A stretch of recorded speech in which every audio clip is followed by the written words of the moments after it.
Merci.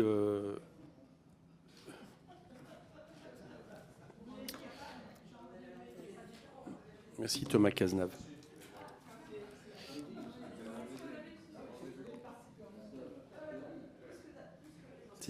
Voilà. C'est bon les... Merci. Non, mais c'est vrai, c'est Noël. Donc. Bien, Monsieur le Ministre, vous connaissez, parce que je ne l'ai pas caché, l'hypothèse de départ que j'ai pour ma part sur la question de ces écarts qui, pour moi, tiennent plus à une surestimation des résultats des politiques menées depuis 2017 et notamment en 2023 et 2024. Surestimation qui, pour moi, ont certainement été des paramètres qui expliquent, y compris au niveau des services, justement les analyses qui ont pu être faites, les points de départ, notamment au moment de la LPFP et du PSTAB, et donc le fait de ne pas avoir par ce contexte anticipé toutes les actions de différents agents économiques. Je l'ai dit lors de l'audition de Bruno Le Maire, et du coup je pense que le débat porte aussi sur la politique économique, parce que je pense qu'elle est à l'origine de ces erreurs d'écart. Si on regarde le bilan finalement depuis 2017, et plus encore je le dis en 2023-2024, la croissance n'a pas été aussi au rendez-vous qu'attendu. Le nombre de travailleurs pauvres a explosé, le chômage n'a pas baissé au point où on puisse dire qu'on n'est plus dans un chômage de masse, et on voit même qu'il remonte. La réindustrialisation est fragile. Là, je porte les mots même du rapport que nous avons eu de la Cour des comptes. Et plus largement, on s'aperçoit d'un problème de pouvoir d'achat, notamment dans les 7 premiers déciles de la population.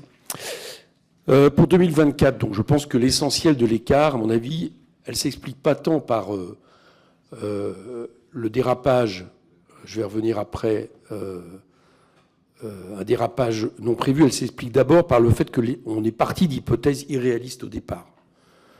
Je rappelle quand même, alors on cite souvent un seul terme du rapport du HCFP de septembre 2023, où effectivement il est indiqué que les 1,4% de croissance sont plausibles, mais est indiqué aussi que cette prévision est élevée avec un optimisme sur la totalité des postes de la demande, consommation, investissement, exportation, et que le Haut Conseil note les incertitudes importantes qui entourent l'analyse de la situation économique, du fait en particulier des difficultés actuelles à comprendre de nombreux comportements, etc., etc. Donc on a un rapport quand même qui, pour le coup, on ne peut pas dire qu'il valide, au moins sans alerte, les estimations qui sont faites. Pour 2023, l'Inspection générale des finances estime que 20% de l'écart s'explique par des facteurs internes, par les modèles utilisés ou par des hypothèses favorables, soit une partie de l'écart qui aurait pu être évité. Mais c'est finalement plus que 20%, puisque dans les 80% restants, l'IGF intègre également les mauvaises anticipations sur le comportement des acteurs, notamment sur la consommation et le taux d'épargne. Or, estimer que les ménages allaient réduire leur épargne n'est pas un choix technique, c'est estimer que les conditions de vie sont satisfaisantes et que les ménages n'ont pas à se prémunir contre l'avenir. C'est aussi estimer, par exemple, que les parties de la population les plus riches, qui évidemment peuvent bénéficier d'épargne, n'ont pas fait ruisseler les accumulations de richesses qu'ils ont pu, notamment vu la politique fiscale accumulée depuis 2017. Donc c'est estimer que finalement la politique économique menée fonctionne. Je sais que vous l'assumez, hein, mais je pense que ces études montrent exactement l'inverse. Ma question première, c'est, avec l'ensemble des mesures prises en 2023, avez-vous estimé plausible l'hypothèse d'une réduction de l'épargne des ménages et d'une augmentation de leur consommation? N'avez-vous pas été alerté des conséquences des taux de vie sur leur niveau de vie? Merci, Monsieur le Président. Moi au risque de vous décevoir, le problème auquel nous sommes confrontés, ce n'est pas un problème politique. Ce n'est pas un problème de choix de politique ou de politique économique. C'est un problème de correcte estimation des recettes en sortie de crise. Et d'ailleurs, comme je le rappelais, comme ça a été rappelé dans les précédents rapports, ça nous est déjà arrivé.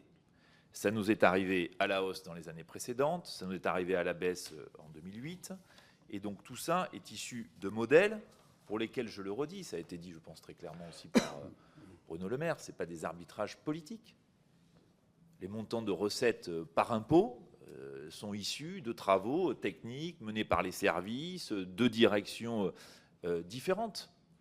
Et donc, moi, je crois que tout l'intérêt, l'objet, me semble, des travaux de la commission d'enquête, c'est essayer de bien comprendre quels sont les mécanismes à l'œuvre pour éviter de se retrouver, d'ailleurs à la hausse comme à la baisse, pour assumer un bon pilotage de nos finances publiques avec des modèles et des prévisions les plus justes possibles. Voilà, je pense que c'est pas... je crois qu'on va bien au-delà quand on essaie de mettre à l'intérieur de cette commission d'enquête un procès, un faux procès d'ailleurs, quand on voit nos bons résultats en matière de politique économique. C'est pas le sujet en fait, ça peut être l'objet de débat, mais sûrement pas de la commission d'enquête. Et d'ailleurs, vous citez vous-même les rapports de l'IGF. Le rapport de l'IGF, il dit quoi? 80% des écarts sont complètement externes. Donc s'ils sont complètement externes, ils étaient non anticipables. Et donc s'ils sont non anticipables, vous voyez bien que ce n'est pas le choix, ce n'est pas des choix de parti pris dans les hypothèses qui ont été retenues, par exemple, sur votre question sur l'épargne. Je n'en sais rien sur l'épargne, sur les bons taux d'ajustement de l'épargne. La responsabilité d'un ministre des Comptes publics ou d'un ministre de l'Économie, ce n'est pas d'arbitrer finement les sous-hypothèses des rendements d'impôt. Ce n'est pas notre responsabilité. Donc, je le redis ici, j'essaie de le dire avec clarté, de manière quasi notariale, dans l'enchaînement des événements, c'est un problème d'évaluation de recettes, comme j'ai pu le dire, et d'autres l'ont dit, donc je pense que c'est assez convergent dans toutes les auditions auxquelles vous avez pu... Je suis très content de savoir et de connaître votre avis sur ce que doit être la commission d'enquête